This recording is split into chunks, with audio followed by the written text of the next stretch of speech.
जनिया कैसा हब कैसे राजा जैबा बाहर देशवा रहब कैसे राजा जैबा परदेसवा रहब कैसे राजा जैबा परदेसवा रहब कैसे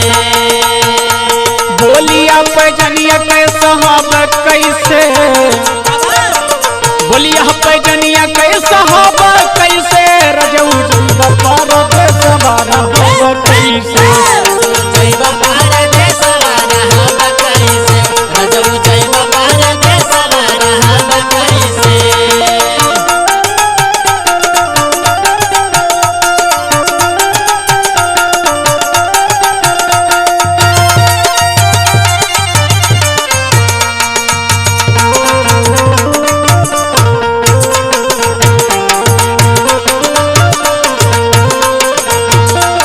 और एगो हमारी बात सुनी।